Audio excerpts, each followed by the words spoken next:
Supercrack Estrella presenta el horror olvidado de la lobotomía. Cada vez que escuche la frase método científicamente probado, recuerde una lobotomía. Una de las páginas más oscuras de la medicina oficial es la lobotomía. Esta es una operación neuroquirúrgica terrible, que se practicaba bajo el pretexto del tratamiento de pacientes que sufrían trastornos mentales. Y se practicó relativamente hace poco, en los años 50 del siglo XX. El cerebro es un órgano complejo, y uno no puede simplemente levantarlo y hurgar en él con un pedazo de hierro afilado. Pero desafortunadamente, esto es exactamente lo que sucedía con una lobotomía. Los resultados de tales procedimientos quirúrgicos fueron muy malos. La lobotomía fue desarrollada en 1935 por un psiquiatra y neurocirujano portugués Egas Moniz. Anteriormente, él había oído hablar del experimento. A los chimpancés se les habían extraído los lóbulos frontales y su comportamiento había cambiado, ellos se volvieron obedientes y tranquilos. Moniz sugirió que si se cortaba la sustancia blanca de los lóbulos frontales del cerebro humano, eliminando la influencia de los lóbulos frontales en el resto de las estructuras del sistema nervioso central, se podría tratar la esquizofrenia y otros trastornos mentales asociados con el comportamiento agresivo. La primera operación bajo su dirección se llevó a cabo en 1936 y se llamó leucotomía prefrontal. Se insertó un bucle en el cerebro con la ayuda de un conductor, y el tejido cerebral se dañó con los movimientos de rotación. Después de realizar alrededor de 100 de estas operaciones y realizar una observación de seguimiento de los pacientes, que consistió en una evaluación subjetiva del estado mental, Moniz informó sobre el éxito de esta operación y comenzó a popularizarla. Entonces, en 1936, publicó los resultados del tratamiento quirúrgico de 20 de sus primeros pacientes. 7 de ellos se recuperaron, 7 mejoraron, mientras que 6 no mostraron ninguna dinámica positiva. De hecho, Egas Moniz solo monitoreaba a unos pocos pacientes, y la mayoría de ellos nunca habían sido vistos después de la operación. Muy pronto tuvo seguidores en otros países. Y en 1949, Egas Moniz recibió el Premio Nobel de Fisiología y Medicina por el descubrimiento de los efectos terapéuticos de la leucotomía en ciertas enfermedades mentales. ¿Quién iba a discutir con el Premio Nobel? A principios de la década de 1940, la lobotomía ya era ampliamente utilizada en los Estados Unidos. Durante la Segunda Guerra Mundial, las salas de psiquiatría de los hospitales de la Dirección de Asuntos de Veteranos se llenaron de muchos soldados que regresaron del frente y experimentaron graves trastornos emocionales.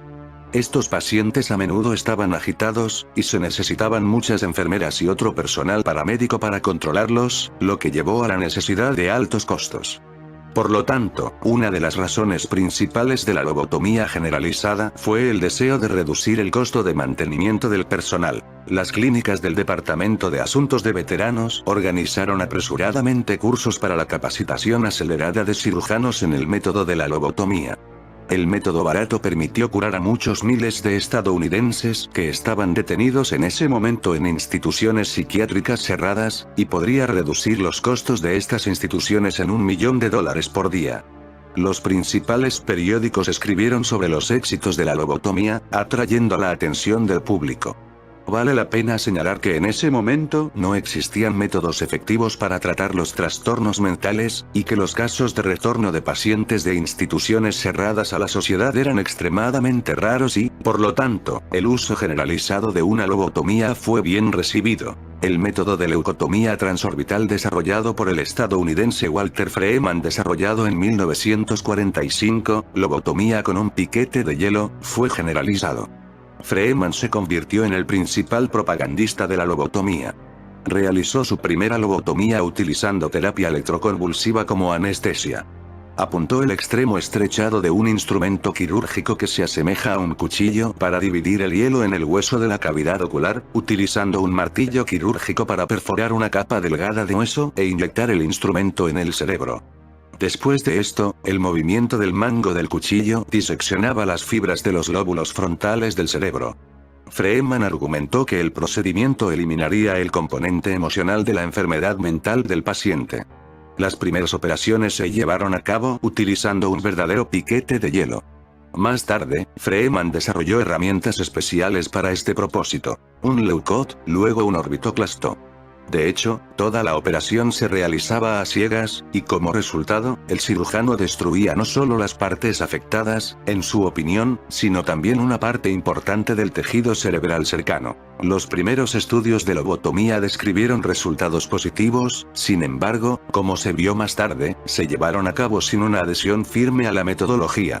Es difícil evaluar los resultados positivos de la lobotomía, ya que las operaciones se llevaron a cabo utilizando métodos prácticamente incomparables en pacientes con diferentes diagnósticos. Ya sea que haya llegado o no la recuperación, esta pregunta a menudo se ha decidido sobre la base de un criterio tan pragmático como el aumento de la capacidad de gestión del paciente. Después de la operación, los pacientes inmediatamente se calmaron y se volvieron pasivos. Muchos pacientes violentos expuestos a la rabia se hicieron, según Freeman, silenciosos y sumisos. Como resultado, fueron dados de alta de los hospitales psiquiátricos, pero no se sabe cuántos se recuperaron de hecho, ya que, por regla general, no se examinaron más. Freeman acuñó un término especial para las personas que recientemente se sometieron a una lobotomía: infancia inducida quirúrgicamente. Creía que la falta de habilidades mentales normales, la distracción, el estupor y otros efectos característicos de una lobotomía de los pacientes se producen porque el paciente retrocede y vuelve a una edad mental más joven. Pero al mismo tiempo, Freeman no asumió que la personalidad podría ser dañada. Lo más probable es que creía que el paciente finalmente maduraría otra vez. La nueva madurez pasaría rápidamente y finalmente conduciría a una recuperación completa. Y se ofreció a tratar a los pacientes, incluso a los adultos, de la misma manera en que se trataría a los niños desobedientes. Incluso le ofreció a sus padres que abofetearan a una hija adulta si se portaba mal, y luego le daban un helado y la besaban.